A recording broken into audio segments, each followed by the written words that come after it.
Lihat hatiku, apakah ku sungguh mengasihimu, Yesus, Kau yang Maha Tahu dan menilai hidupku. Tak ada yang tersembunyi bagimu. Telah kulihat kebaikanmu yang tak pernah habis di hidupku. Ku berjuang sampai akhirnya Kau dapati aku tetap setia.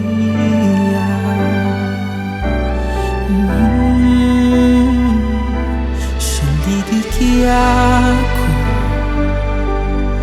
lihat hatiku, apakah ku sungguh mengasihimu, Yesus, Kau yang Maha Tahu dan menilai hidupku. Tak ada yang tersembunyi bagimu. Telah kulihat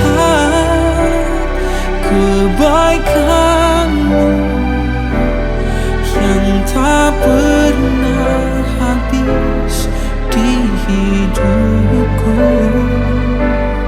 Ku berjuang sampai akhirnya Kau dapati aku tetap setia.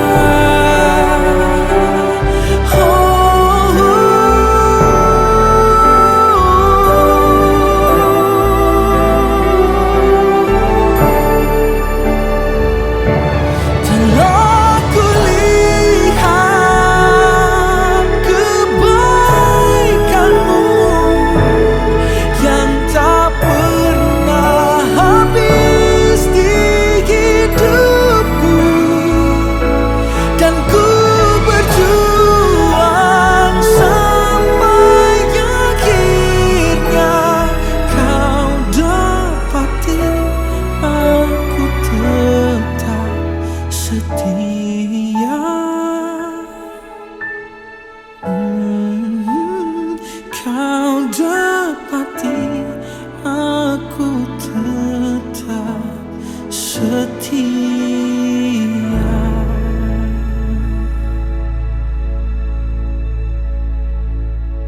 Shalom Bapak Ibu Saudara yang dikasihi Tuhan. Hari ini saya ingin membagikan firman Tuhan dengan tema sepenuh hati.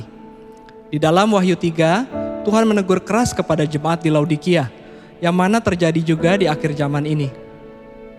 Ayat 15, Aku tahu segala pekerjaanmu, engkau tidak dingin dan tidak panas. Alangkah baiknya jika engkau dingin atau panas. Ayat 16, Jadi karena engkau suam-suam kuku dan tidak dingin atau panas, aku akan memuntahkan engkau dari mulutku. Firman Tuhan ini menjelaskan bahwa hidup kita harus berdampak, bermanfaat, dan menjadi berkat. Banyak orang yang menerjemahkan dengan kurang tepat bahwa panas artinya semangat dan dingin artinya tidak semangat.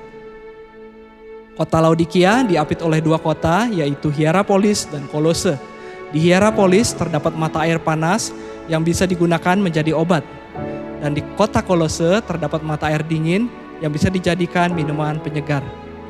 Jadi boleh diartikan hidup kita harusnya menjadi dampak. Panas artinya memberi kesembuhan kepada orang lain, atau dingin artinya menyegarkan kehidupan orang lain. Mengapa jemaat Laodikia tidak menjadi dampak? Karena mereka tidak panas atau tidak dingin. Mereka suam-suam kuku di dalam segala yang mereka kerjakan. Dalam bahasa asli artinya setengah hati. Rasul Paulus sebenarnya sudah pernah mengingatkan kepada jemaat di Laodikia.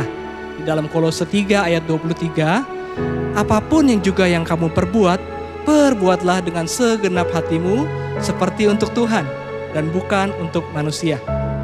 Kitab Kolose juga ditujukan kepada jemaat Laodikia. Dalam Kolose 4 ayat 16 berkata, "Dan bila mana surat ini telah dibacakan di antara kamu, usahakanlah supaya dibacakan juga di jemaat Laodikia." Melakukan dengan setengah hati di mata Tuhan seperti tidak melakukan sama sekali. Dan mengerjakan dengan setengah-setengah di mata Tuhan juga seperti tidak mengerjakan sama sekali.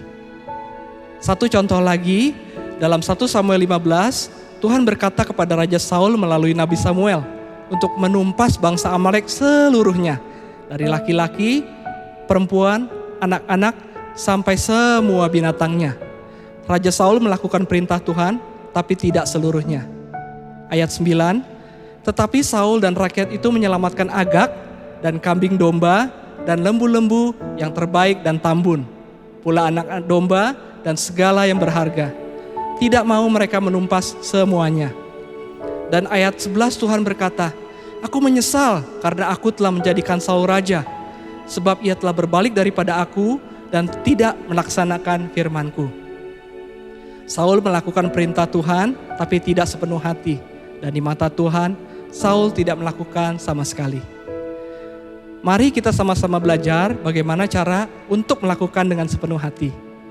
Dalam 2 Tawarik 16 ayat 9a berkata, "Karena mata Tuhan menjelajah seluruh bumi untuk melimpahkan kekuatannya kepada mereka yang bersungguh hati." Kata bersungguh hati di dalam bahasa asli mempunyai arti yang sangat baik. Yang pertama adalah planning, merencanakan. Kedua, prepare, menyiapkan. Dan ketiga, perfect, menyelesaikan dengan baik. Dan dikatakan bila mana kita bersungguh hati, Tuhan akan memberikan kekuatannya kepada kita. Dalam terjemahan asli, Tuhan akan turun tangan menolong kita dan memberikan kita keberhasilan. Waktu pandemi dimulai bulan Maret 2020, kami membuat pelayanan operasi nasi bungkus. Kami mulai membagikan nasi bungkus dalam 2 kali seminggu kepada orang-orang yang berkekurangan. Kami juga mengadopsi panti asuhan, panti jompo, dan panti ODGJ, orang dengan gangguan jiwa. Dengan rutin kami mengunjungi mereka dan membawakan kebutuhan mereka. Pernah dalam 1 minggu kami sampai mengunjungi 10 panti. Pertama yang kami lakukan adalah planning. Kami mulai merencanakan pada awal minggu, panti mana saja yang akan kami kunjungi. Kedua, prepare. Kami menanyakan kebutuhan mereka, lalu menyiapkan dan membeli semua kebutuhan mereka. Dan terakhir, ketiga, perfect.